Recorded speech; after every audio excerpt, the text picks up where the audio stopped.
Hi, everybody, and thanks for listening.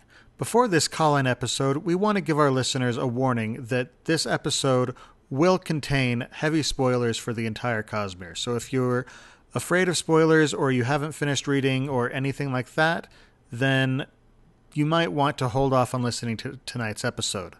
Otherwise, we hope you'll really enjoy this, the very first of our patron call-in episodes, where our patrons can call in and speak to us about any topic, Cosmere or not. Enjoy the show. Welcome to the Sandersonian Institute of Cosmere Studies, where there's always another secret.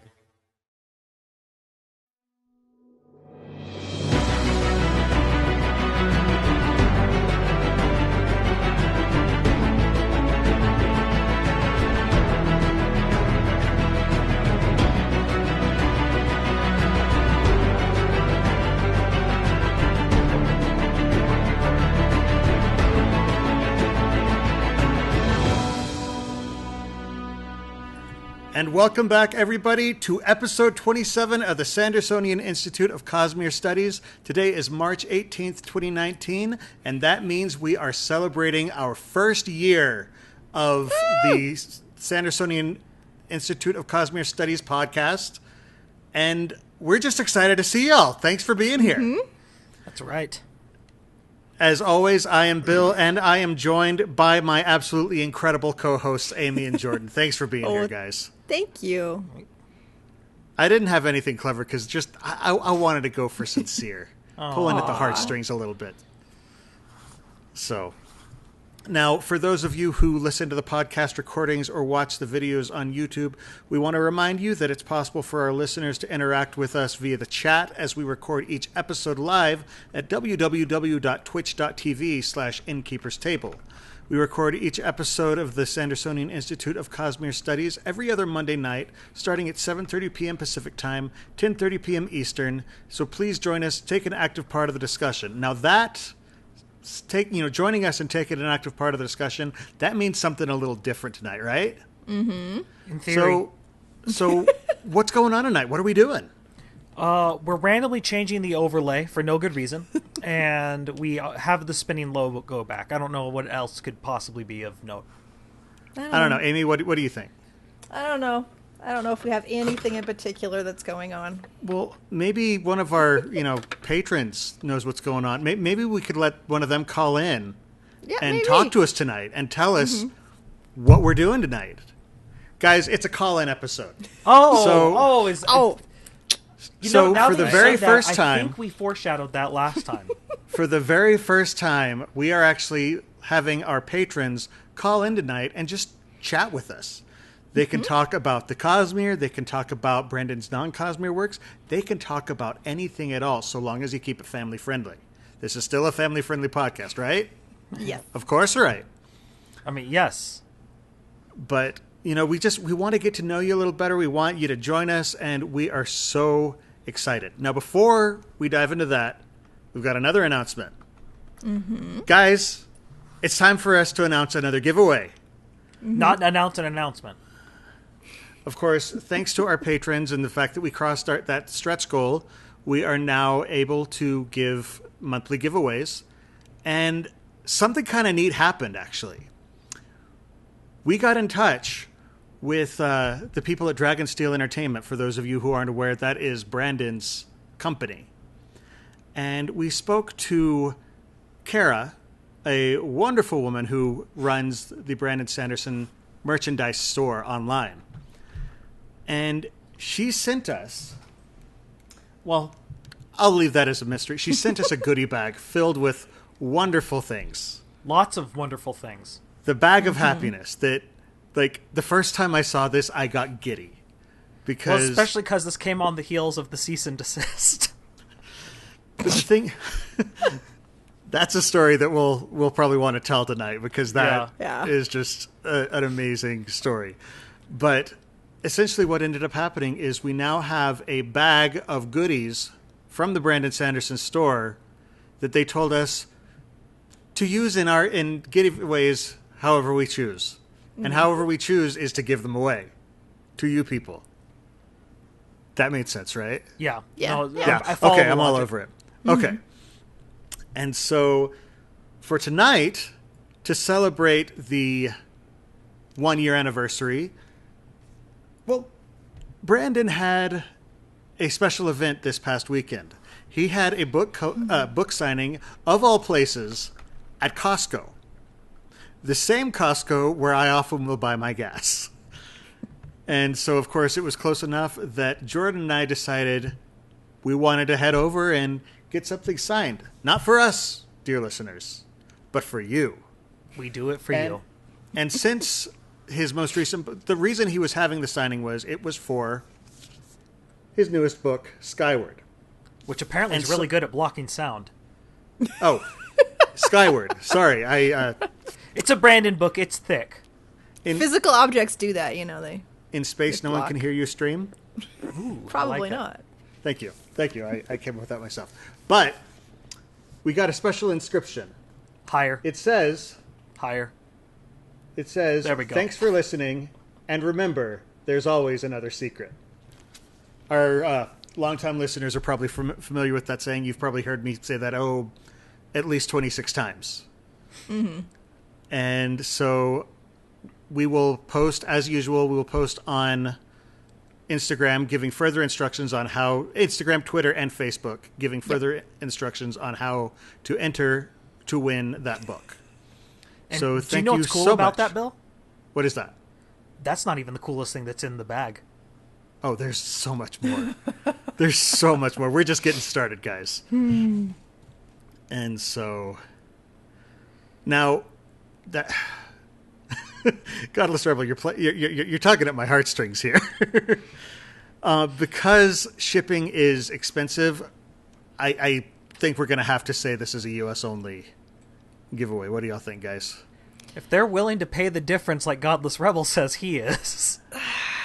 Yeah, I don't know. I mean, I don't want to exclude people, but if they, I don't know. We I don't know. We will let you know. We will discuss in private afterwards. We'll discuss that. I can't make any promises, so please don't get your hopes up, but we'll talk about it at least.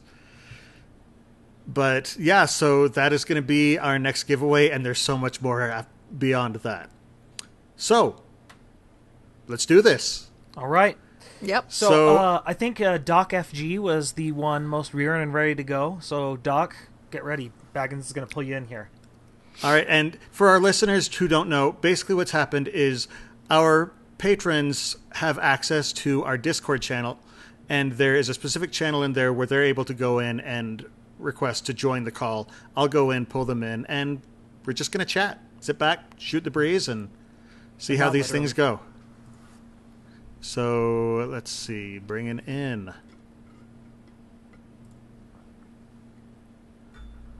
All right, Doc FG, welcome to the stream. Uh-oh, pinwheel. There we go. Hello. Hey, there he is. Oh, no. Oh, we can't hear you. Oh, no, we can't hear you. Are you muted? We can see you waving. I can't. I Is that can't me? hear Is anything. it just me? No, I can't hear him either. Still can't Uh-oh. hear anything. All right. Yeah, we're going to have to... All right. Try that again. Godless Rebel. So we'll hopefully he'll be able to join us again later, but we're going to jump over to Godless Rebel right now and invite him. All right, Godless Rebel, welcome to the stream. Hey, how's it going? Hey. So, tell us about yourself. If you got any questions for us, if there's anything you want to talk about, let us know. Well, I mean, I was kind of working on a slight theory. Not really a theory, just an overarching thought. All right, let's hear it. You remember there's a conversation about the moon mission trading places with Queen Soft? Say that again. Do you remember the conversation with Misham, the moon trading places with Queen Soft? Oh, that's Oh, in Mishim the Moon. In In- Oathbringer. Okay. Exactly. So, part of that was, theoretically, the moon kind of learning some of the feelings of mortals. That kind of made me think of something. Ada Nalzium, technically can only experience any of its thoughts, assuming it has thoughts, through the perspective of a divinity, not a mortal. Right. What would you say about the fact that perhaps Hoyd was fully intended to be the way he is through Adenalsium, was supposed to help shatter him and potentially, sorry, I say him, but, and gather the shards again, so that basically, through the perspective of the different humans and creatures, maybe Adenalsium gets to experience each of those shards intense. You know, you say that, and it reminds me actually of a part. You know, we're rereading Words of Radiance right now, just get prepared for the big discussion. And in one of the interludes, you remember the cobbler? I can't remember his name right now, but the cobbler who Nail visited, and apparently Was a 40 very years horrible previously. guest. I think it was Yim or something like that. Yeah, YM. Something like that. It was YM. It was Im? that horrible name. But anyway, so he was talking to the little boy whose shoes he was repairing, and he talked about how everybody was a part of the same organism and they were each experiencing life differently. And the kid said, how come some of us have to experience it as street urchins? And he said, well, it's not just some of us. We're still part of the same person, and we gather experience into a single whole. That actually kind of fits in with that religion, that belief. So, from there also how they keep referring to the God beyond. Mm-hmm. I think that specifically is referring to what I'm going to call Adenalsium 2.0. I don't think it's any current God. It's the God beyond now, the one that is to come. So the future Yeah. repaired version of the shards, if the shards are to be repaired. It's an interesting thought. Could be. I'm a little skeptical of the thought of Hoyd as sort of he's supposed to be the vessel coming together, just because the way Brandon has phrased some words of Brandon, it sounds to me more like he's meant to be just a character, like an important character, but not a godlike character. But I mean, there's nothing I can think of off the top of my head that invalidates the theory. Right. Yeah, the Hoyd part of it I am a little bit more skeptical about, but the concept of Adenalsium perhaps being intentionally allowing itself to be shattered for those sorts of experiences, I think there's a possibility behind it. I could see Hoyd being used unintentionally, like he's being subtly influenced maybe, but I've only read Oathbringer once, so I'm fuzzier on those details. But Yeah, because you're comparing it to that story where the moon replaces it, or she replaces the moon. Or wait, Yes. yes. Oh, sorry. Avatar?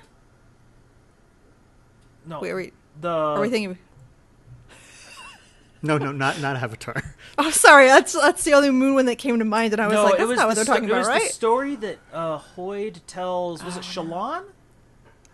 I've only read Oathbringer I think once he as was well. just telling a story like in like the town square kind of thing, and That's right. Yeah, because he was in Kholinar? he was in Kholinar. Right.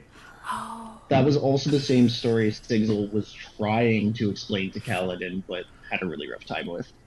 Sigil. Well, I want to know It's what's hard up. to live up to Hoyd. I still want to know what's up with Sigil and Hoyd. Oh, me too. There's a cool story there, and I'm waiting. So Yeah. I don't necessarily think Hoyd's going to take up any of the shards. I think he's just meant to be a pawn in the overall game, just a very important one. I don't know that pawn is right. I don't know that. I feel like he is. I say pawn of Adenalsium. See, and I see Hoyd as much more of a free agent than that. Yeah, I see wrench in the gears. Very well could be, and I mean that's what Frost thinks. Yes. Frost, I am eagerly awaiting, and I'm going to be waiting a long time for the Liar of Partinel. but yeah. Yeah, I don't know. It's an interesting theory. It is an interesting theory. I don't know. I just feel like up to now he's been the wild card, and I feel like if he ends up being someone's pawn, it sort of betrays that feeling that we've had of him for so many different books over very miniseries. Right. But it had to get paid off well. I think the reason that Hoyt is able to do what he does is because he personally knows the vessels. And so he's got insight that other people just don't have. Plus a collection of powers that we can't even begin to understand. Like, yes. it's just Pokemon. Gotta catch them all at this point. I was thinking sort of a Captain Planet thing, you know.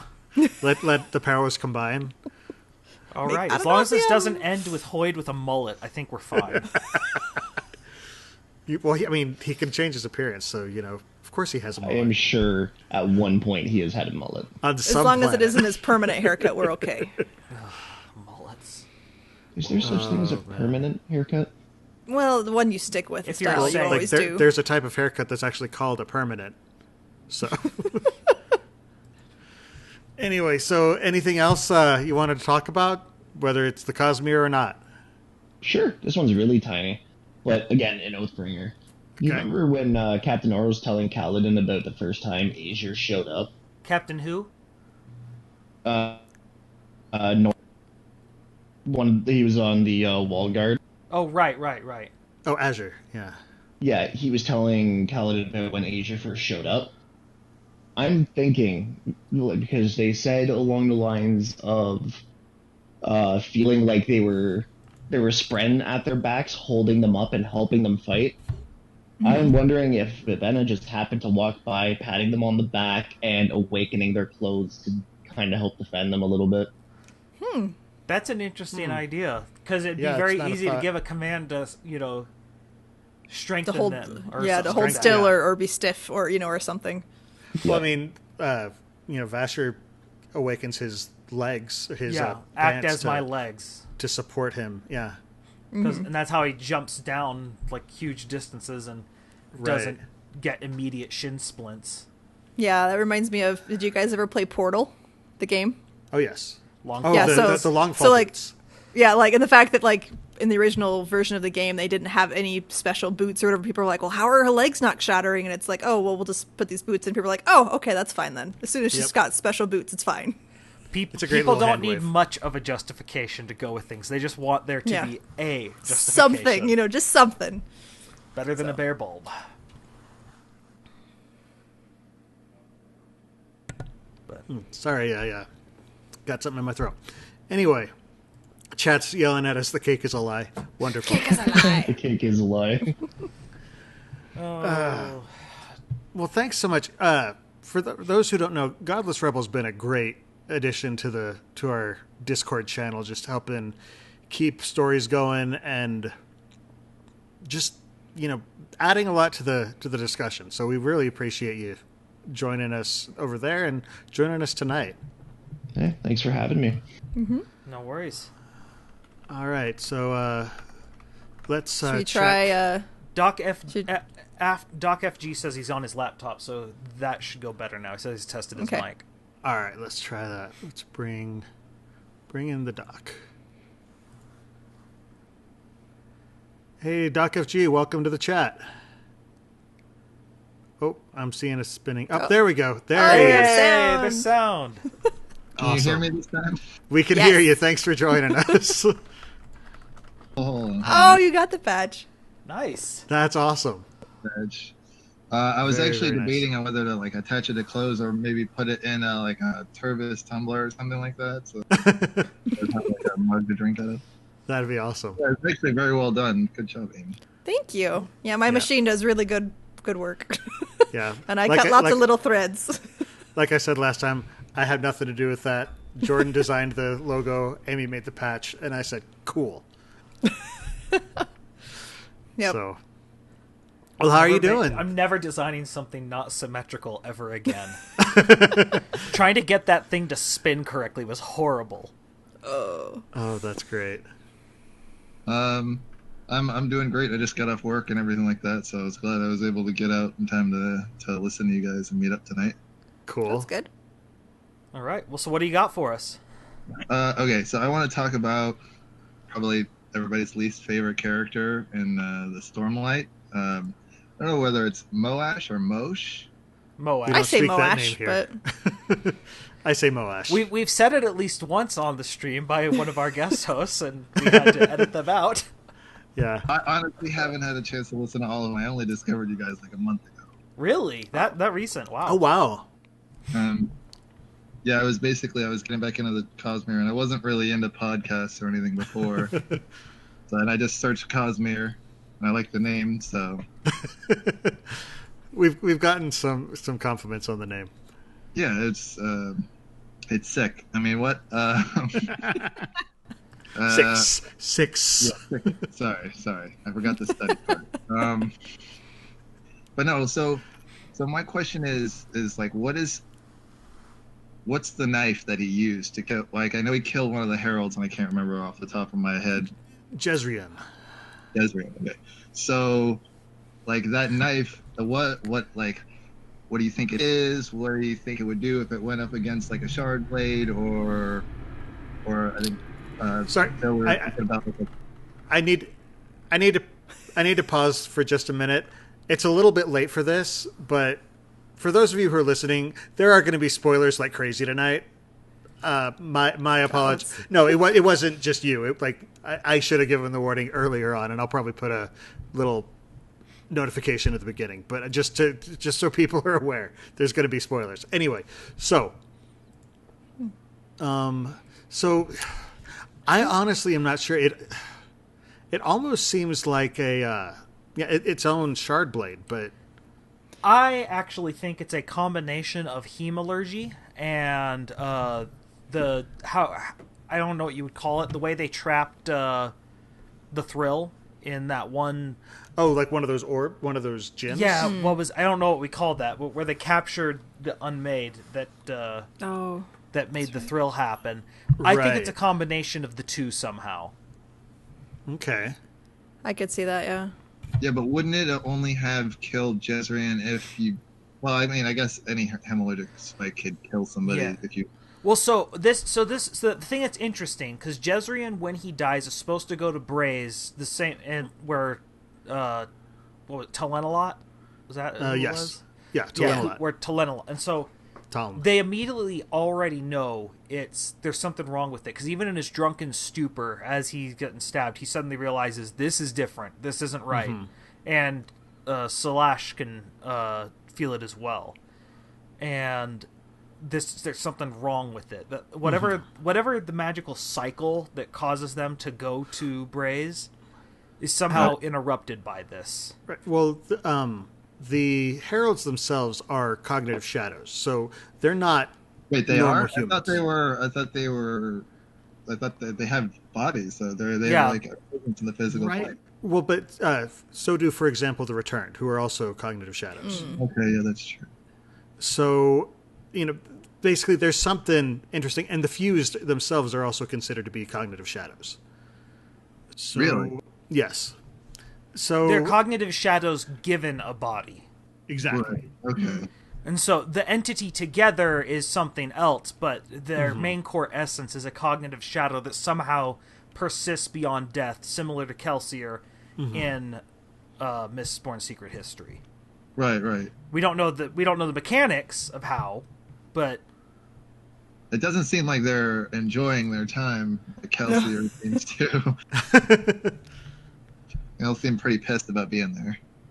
Well, I think part of it was, thousands of years after you've broken the most sacred oath you've ever made. I mean, for example, you see Jezrien is the one who became just absolutely mind out drunk. Well, but isn't he the one that lasted longest or whatever? Embraced? Don't they get tortured? That was Tom. Oh, okay. See, I can never remember the heralds and I can't understand why you can't follow along. They only have 5 different names. Yeah, each of them. Yeah, sorry. And I've only read the series twice. No, I need at least 4 more read-throughs before I've got everybody memorized, I think. Yeah. Well, and I've only read Oathbringer once still, so I'm same. sitting there going, wait, what was that? Yeah, I same just here, and it's finished been about Words a of year. Radiance for the second time. That's what I'm going to be doing this week. I needed to switch to science fiction because I've been doing so much fantasy novel, like the epic 15 books or Right. 4 books that equal 15 bucks. Well, hey, Skyward just came out, so there's your science fiction.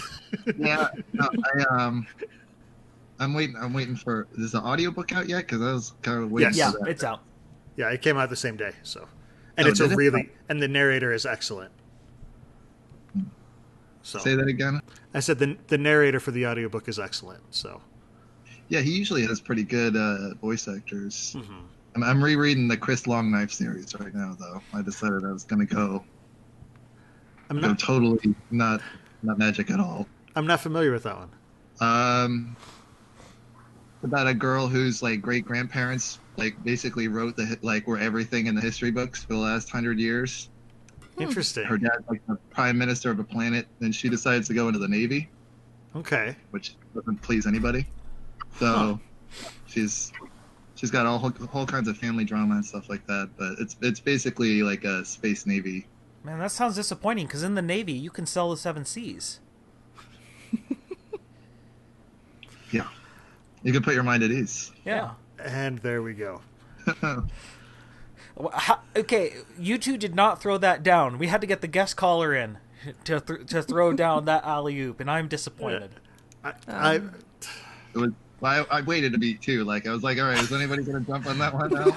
I'll allow it. All right. Doc is the only one who knows what's up.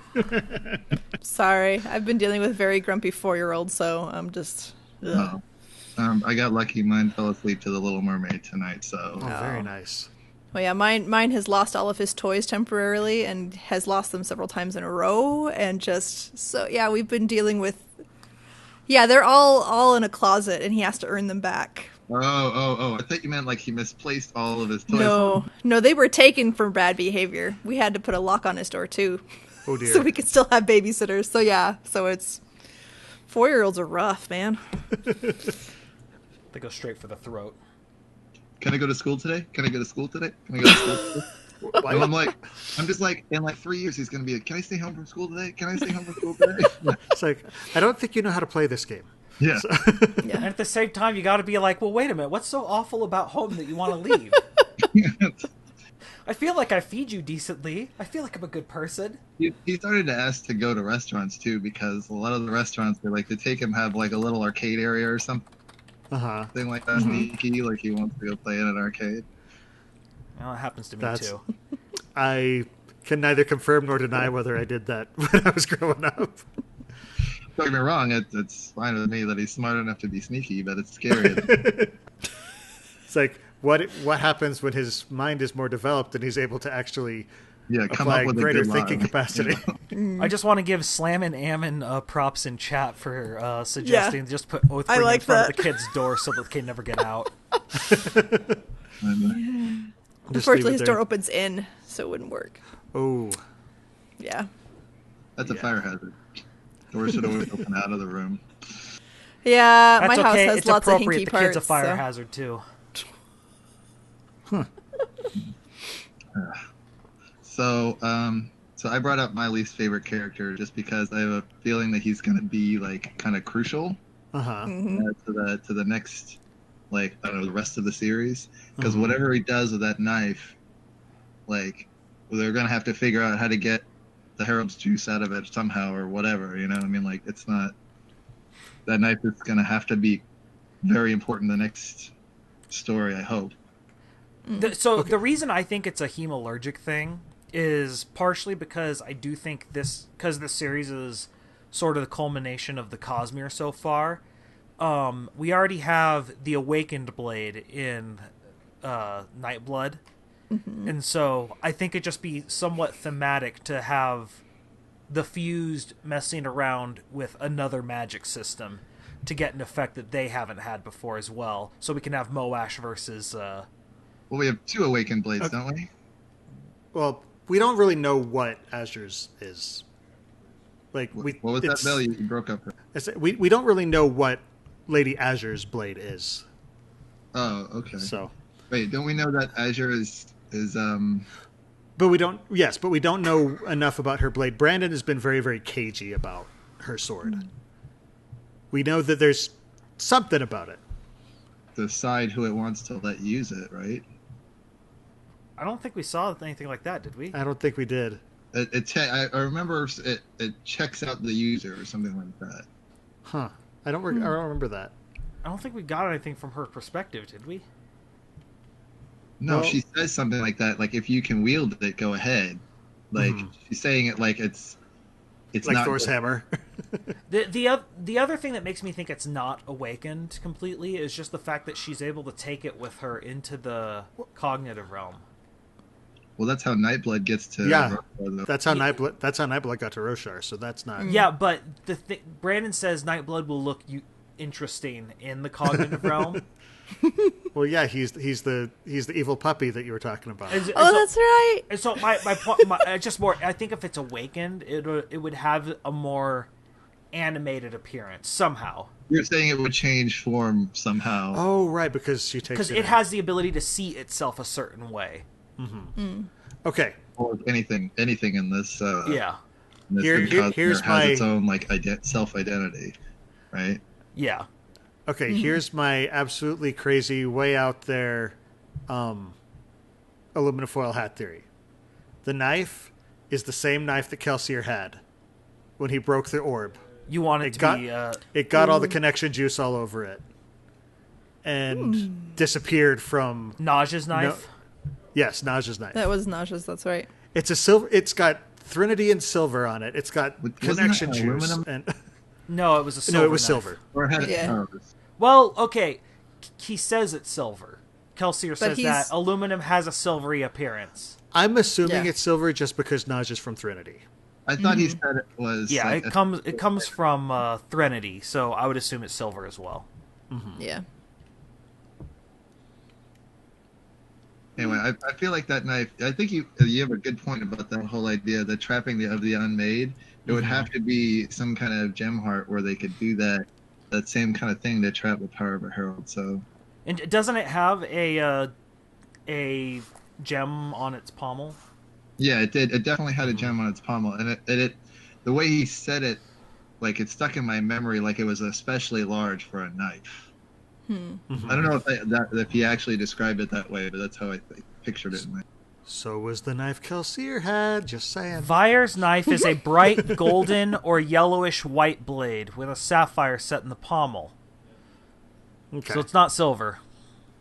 But we didn't see it till afterwards. It got connection juice on it, though. That could make it golden. It could make it golden. It was golden. It was golden juice. And so, I don't know. It's a pet theory that's probably completely wrong. Lots of robotic. But I like it when things like that tie in. So. Yeah, I have no idea what you just said, Jordan. Yeah. Who's Bill? Hokey Bentley in chat just says connection juice stains are storming difficult to get out.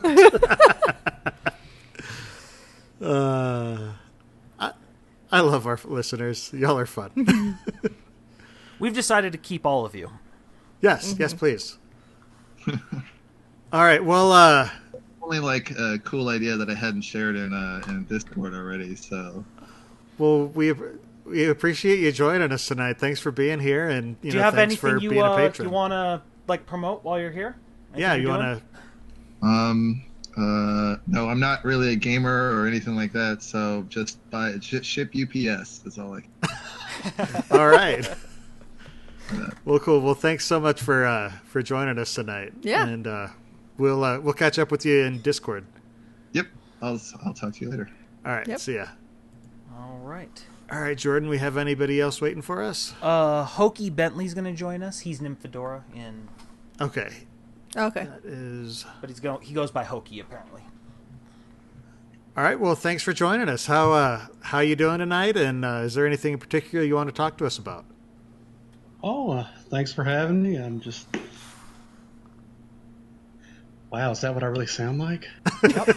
It's trippy, isn't it? Try not to listen, just... Okay, then. Well, I'm doing just fine. Okay. Do I hear a southern accent? I've been told I have one. The reason I ask is I'm from Alabama originally, so... When I worked in Cleveland, I was told I had one. Okay. I thought they were all crazy. I mean, that could be independent from It's true. from the accent. Well, I mean, you listen to us, so there's got to be a little something. So I got to thinking about Hoyd. Okay. Okay. And I know that that's a very broad topic for one so small. It's one of my favorite topics, so. But as I think about everything that he's doing in the Cosmere, you know, he is going around and I don't think he's a pawn. He is playing chess. You know, so he's not even on the board.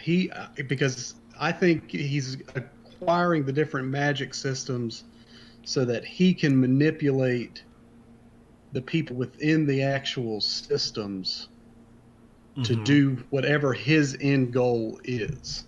Mm-hmm. No, I agree. And I'm curious though if all of the stories that he tells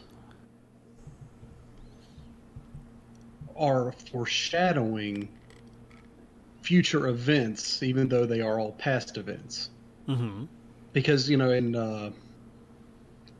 in Words of Radiance, when Kaladin is in prison, you know, he tells him, he says something along the lines of, you know, all stories have been told. It's just new characters. Mm-hmm. Mm-hmm. Yeah, tells him the story of Fleet. Right, Yeah, which is a wonderful story. Mm-hmm. And I read a theory that the story of Fleet is going to become the story of Kaladin. Okay. You know, because Fleet raced the High Storm from east to west across Roshar. Kaladin's story as a Radiant begins in the Shattered Plains and has now moved into central Roshar in Urithiru and Alethkar. Okay. And so the thought is that it will end in Shinovar, where the storm starts to die and Kaladin has to stop the storm. Okay. And, you know, through doing that, Kaladin dies like Fleet does. And either becomes a vessel of honor. You know, he becomes Honor's new vessel. And that's how he's able to continue to run the race forever. Mm-hmm. Now, that's an interesting thought.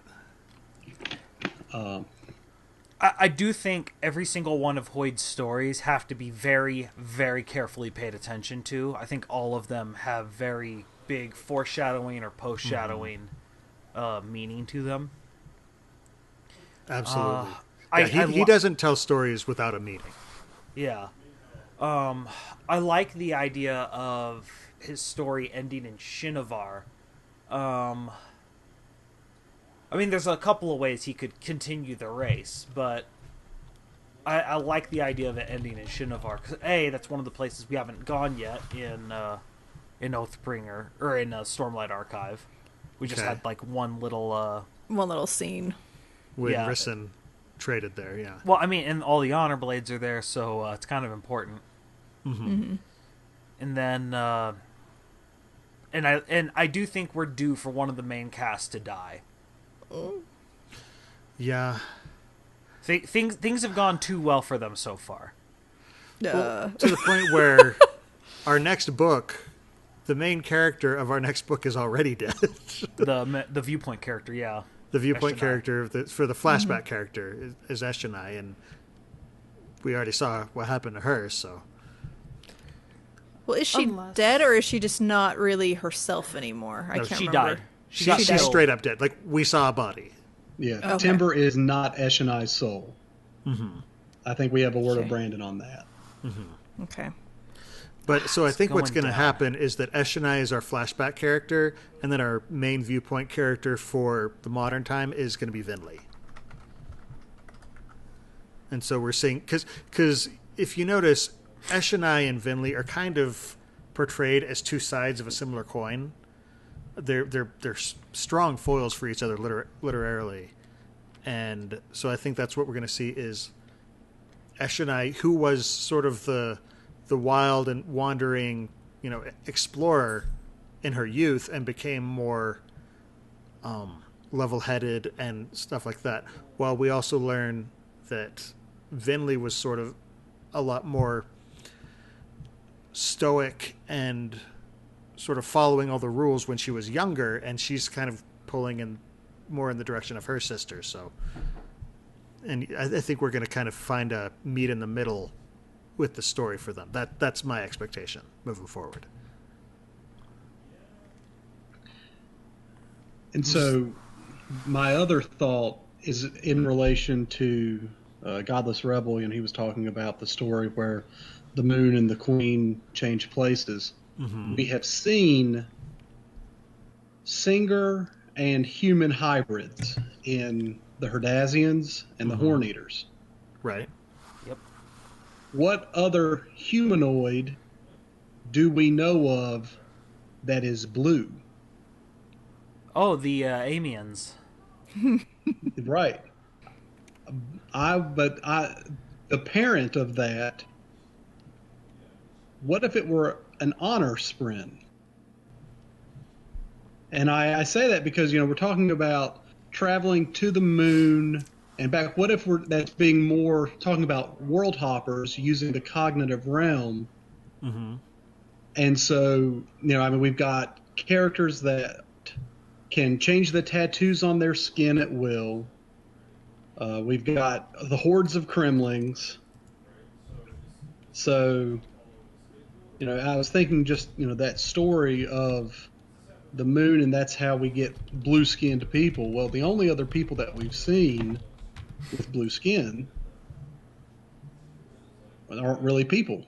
Right. They're honor spren. Hmm. And we know that Syl has a physical presence in Shadesmar. Shadesmar, that's true. But we do know they don't reproduce the same way that the humans do, because that's something Patron talks about, where he was never really born, he just always existed, and has slowly evolved. Right. But part of that story is the moon wanted to know what it was like to be human. Mm-hmm. Okay. And this human we find out, tricked the moon because the human wanted to spend the night with the moon's brother, and I forget but it's the blue moon. Mm-hmm. Huh. That's an interesting thought. I had not considered that at all. But yeah, their weird powers would definitely match up with that. Hey, y'all said figure out something you want to talk about on the call-in show. No, absolutely. We did. This is an interesting concept. I'm just having trouble commenting because it's been so long since I read Oathbringer. Yeah, I know I've said it a couple times, but I'm sitting here going, I really should have read it again before this show, because everybody's asking about Oathbringer, and I'm like, it's true. Dear, that's what's it's on been so everybody's long. mind. No, that's a real, I like that theory. I don't I haven't delved into it, obviously. You're the one bringing it up, but I like it. I'd have to delve more to see if I can come up with any reason why it's, obviously wrong. Mm-hmm. But I can't think of anything off the top of my head. Yeah. Well, good. Didn't get shot down in the first 30 seconds. No. You raised some interesting points. I can't say yes or no because, again, I'm just too far behind on Oathbringer. I need to reread it because it's just been too long. But I like the direction that you're going with it. It's because I like the idea of, and this is something that Brandon likes to play with, is myths being corrupted forms of history, things that happened that over the course of the centuries, people telling the stories become something else. And that's an interesting concept for the origin of that one. I like it. Do you have anything else you want to talk about with us tonight? No, I mean, just glad to be a part of it. And Amy, you made a great Hobbs. Oh, thank you. I was going to ask if it was still doing good. I'm glad it's doing good. I haven't let my 3-month-old grab it yet, but yeah. Maybe one day he'll get to. Yeah, he's a little more fragile than I would have liked, but I've improved on it, haven't I, Bill? Because you have a newer version, right? I do have a newer version. He's sitting on my desk at work. Because that's the kind of thing that people see and they say, "Oh, I recognize that." And they say, "Where'd you get that?" I said, "You can't have one." And more importantly, if you had the giant D20 on your desk, people would just be like, "Well, he's clearly here to party." I've got like 20 board games on my desk, so they already know. Yeah. For the record, I've only rolled that felt D20 twice, and I've rolled a 19 2 times. So clearly the dice are loaded. It's not felt. What? I don't know. All cloth is felt. It's cotton. It's all not cloth felt. is felt. No, it's all not right. felt. Well, thanks for joining us, Infodora. We appreciate having you, Infodora or Hoki, but thanks for having me. Yeah, so thanks for being on. All right. All right. So is there anyone else waiting for us, or? Let's ask if anyone else wants in. One thing I've forgotten to ask all three of the people who've called in is, how they found the show. That's something that always interests me is, how people came to find us. You are roboting a lot tonight. You are so robot, yeah. I am sorry. I don't know what's up. Should we, while we're waiting for someone to reply, should we talk about the cease and desist thing since we mentioned it? Yeah. I'll tell that story. Bill, why don't you restart your Discord and I'll tell that story. Okay. Some of you may remember we had to change our logo at a certain point. We used to have the Cosmere symbol, and then we got the most apologetic cease and desist letter I've ever read. It was so soft and gentle. Basically saying, very standard corporate stuff. Hey, this is intellectual property. Blah blah blah. Can't use it. Blah blah blah. And so we were like, hey, we have an episode tonight. We can't update it in that time frame. Can you give us an episode or two to come up with our own? They're like, oh yeah, that's fine. And by the way, giving things away that people have made on Etsy or whatever also is questionable. But we're going to get you in contact with Kara to maybe get you guys a goodie bag or something. But, oh, okay. Oh yeah, that's good. And little did we know how good that was going to be. Yeah. But no, so at the book signing that me and Bill went to, because it was right in our neck of the woods, we go in, and originally I had planned to ask Brandon a lore question about aluminum and how, if it's investiture inert, how can we hold hemalurgic and ferrochemical charges inside of it? Mm-hmm. Just that part confuses me a little bit. But I was planning on that, and we put down the books for him to sign. Books, yes, multiple.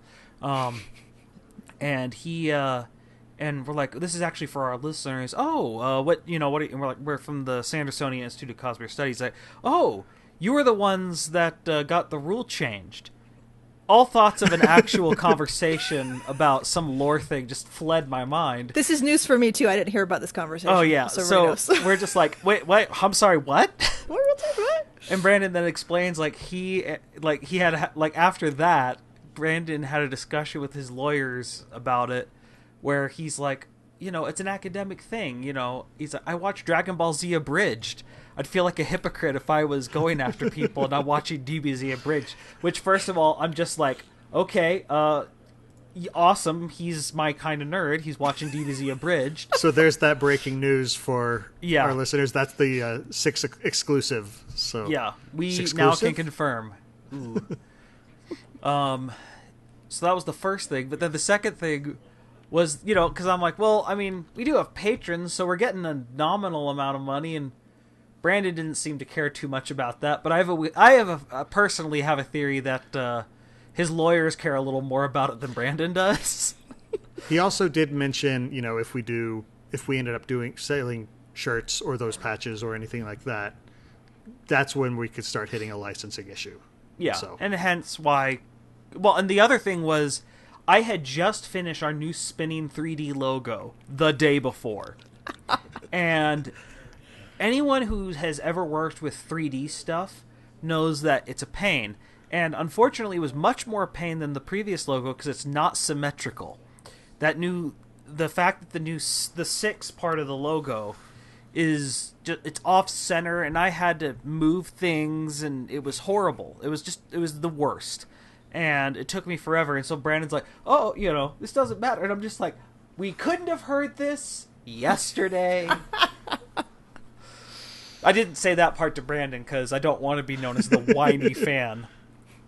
But then the other thing we saw was someone had the cutest little Doom Slug cosplay there. That was amazing.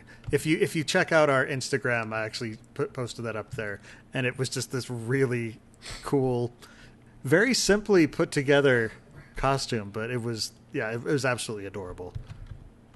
Yeah, so shout out to Claire for doing that. And I don't know, it was just really cool being there and seeing everyone there to have Brandon. It also spawned the question, how early do you have to show up before you have actually wasted more time waiting for the line than you wait in the line to see the person? And I feel this is a study people should be going at. I don't have any money to commission said study, but this feels important. That is all. And someday I will actually get to a signing with you guys. Instead of just sending a patch with Bill or saying you guys can go. You did make it to the one the next day, right? When No, it was too late at night and my kids were done. She was shaking her head no. Oh. No, sorry. I forget people can't see me all the time. So no, that was last September at FanX. Yeah, I have little kids and I couldn't stay. So got it. So we thought about looking at a line and then it was like this huge line and we're just like, nope, we can't do that. I've heard kids do really well with lines, actually. Oh, Jordan. Oh, Jordan. Just no. Just no. Oh, so that's late breaking news. Children do not do well in lines. No. My sources are telling me. But so in better news, I went to DI or a thrift store and I got a shirt and pants that might work for Vin. So I noticed you didn't say shoes. No, I don't know if I'm going to wear shoes. I might just wear, I don't know what yet, because she goes around barefoot a lot. So we'll see. There will be backup shoes just in case. I'm assuming. It's true. Yep, and I already have a part of a mist cloak. I think I want to adapt it. I got like a Halloween cloak thing that I'm gonna tweak, but we'll see. I would ask how you get part of a mist cloak, but I think by definition, any mist cloak is part of a mist cloak. Well, just a little strip. It's just solid. It doesn't have strips yet. Yeah, I don't think there's such a thing as a complete mist cloak. So you have the mist cloak. It's not part yet. Yes. You have an unparted mist cloak. Yes, it's a very solid mist cloak instead of a misty mist cloak. That was actually really interesting on Saturday, is walking around Costco and seeing a mist cloak. That is funny, yeah. You don't normally see that when you're shopping for groceries. Indeed. Actually, it was kind of cool as we were... Jordan and I each wanted to pick up a couple of things. You're at Costco, you want food. And so... More specifically, what you want are these delicious little dumplings that we highly recommend. They're not giving us more money, Jordan. Stop no, I'm giving our readers happiness. So these dumplings do have a little bit of happiness injected into them. That's true. But anyway, so, while we were, getting ready and heading out, I walked past a guy who I looked up and he was wearing a Bridge 4 t-shirt. And I was holding my copy of Skyward, and he looked at me and he just sort of did a little head nod, and I did it back, and it was just sort of like, I know why you're here. We know why each other are here. Food is secondary. Yeah, it was a unique fun collection. Also, we got an excellent view of all the fridges at Costco. That was right where Brandon was. So, and now I want to buy a new fridge, but I don't have the money yet. Someday. Yeah, not the $3,000 model one that you can look into. Oh, the one that has like the camera or something? No, the one that also has it also has a door at the bottom, just the right size for a kid. I felt like it was a poor choice. Oh, and boy, that family right in front of us showed us how poor a choice it was to have kids with things that can grab, because those kids were tired of being in line and they were grabbing everything. They were still cute. Oh, yeah. Yeah, it was cute. It was cute because I don't have to deal with them. Mm-hmm. I have a feeling they would be a lot less cute if they were mine. Yeah, I realize that all the time. People are like, "Oh, your kids are so cute," and I'm like, yeah, you don't have to deal with them all the time. You put them to bed and make sure they cute eat, now. and then, yeah. So. All right. Well, do we have any other patrons who want to join in, or should we just start wrapping this up tonight? No one else is speaking up that they want in, so all right. Now or forever hold your peace, or at least until the next time we do this. All right, well, I think we're just going to start wrapping up. So, as always, we do want to thank our patrons. Y'all are the ones who make it possible for us to keep creating our new episodes of the show. Of course, the Sandersonian Institute of Cosmere Studies will continue to be free for everyone, but if you want to support us, even if you want to just drop $1 or $2 per episode, go to patreon.com/Cosmere Studies. By becoming a patron, you'll get immediate access to our Discord channel, where we've got a budding community and just have some really fun discussions over there. You can continue the discussion about the Cosmere, about the show, and we have off-topic discussions as well, so it doesn't always have to be about the Cosmere, although honestly, we all know why we're there. You'll also get bonus content like the 6-7, which every couple weeks, each of us will go around and find different pieces of content, 7 between all 3 of us, and we want to share it with you. You'll also get early access to bonus content we produce, and beyond that, you're automatically entered into our giveaways like the one that we talked about at the beginning of this episode. Those giveaways aren't exclusive to patrons, and they're free to enter for anybody, but our patrons will be entered automatically for 1 entry. Typically, we'll allow 2 to 3 entries. And of course, the most important thing, I think, is that you help us to continue to make the show, improve the quality of the episodes, and hopefully even start recording episodes more frequently. As we get more patrons, we're hoping to invest in even better equipment. Those of you who've been listening since the beginning know that we had a major audio upgrade, and we will be able to just make things better. Now, this week, we want to specifically thank M&P, who actually just became a patron a little bit before the show. So thanks for your support. To all of our current and past patrons, once again, thank you. It's because of you that we're able to keep making new episodes.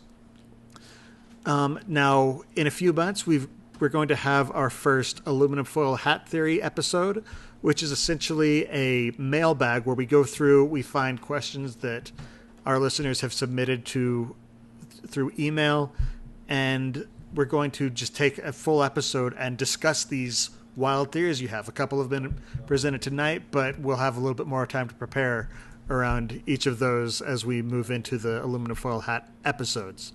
So if you've got a question about what you think is going to happen, if there's a concept that you're not quite sure of that you'd like us to talk about, if you have just a wild out there idea of what could happen, let us know. We'd love to talk about it. You can email us at cosmerestudies@gmail.com, and hopefully we'll be able to talk about your topic in a future episode. Now, outside of the Sandersonian Institute of Cosmere Studies, we each have our own personal projects. Jordan, why don't you start us off this week? What have you been working on lately, and where can they find you? Well, we're about to wrap up Splice Bowl #1 on Tuesday, a doubles amiibo tournament that I have vaingloriously named after myself. And then we're starting up Amiibo League on Thursday. And so if you are a fan of Amiibo content, you can do that. But more importantly, we just like having you people here and chatting. And also, most importantly, what we have left in the bag is just barely scratching the surface. You people don't know how cool this is. This is true. Tease. All right, and how about you, Amy? I'm on social media platforms, and I don't have the show notes up, so I may get my tags wrong for my social media things. So I'm under Coincidence Cosplay. Let's see, it's at props. Coincidence. Yes, and props on Facebook, and then on Instagram it's Coincidence_cosplay. And then on Twitter, it's coincidence Cosp, because my name is too long. So currently I am planning on redoing my Lady Tremaine wig, which needs to be washed and brushed, and it's going to kill me to do it. And I also need to do my Queen Eleanor from Brave wig. I'm making one for a friend and one for me. And so I have all this hair that I'm brushing and brushing and brushing and styling and brushing and brushing. That doesn't sound like something a serial killer would say. No, never. That's true, because it's not her hair. So yeah, I'm doing all of that lovely stuff, and I also. So I'm also in a Facebook group that does gift exchange, and I have to get working on like crazy on that for my gift exchange thing. I've got to work on that too. So yeah, that's what I'm up to. So that and making random like a pillowcase for my kid, the 4-year-old. So yeah, fun stuff. All right, busy. Cool. And as for myself, when I am not here, I'm writing board game reviews over at the Innkeeper's Table at www.innkeeperstable.com. I've mostly been doing stuff on social media lately rather than... I haven't been posting a lot of reviews, but I'm working on changing that. But I've been playing some really cool games. The past couple weeks, I've actually played big 4X games.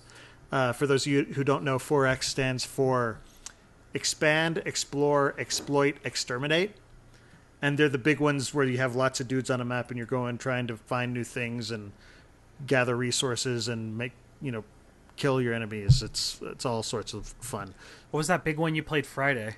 That was Heroes of Land, Air, and Sea. And I was the bird folk, and it was awesome because I was on my floating island and I came in last and I still had a great time.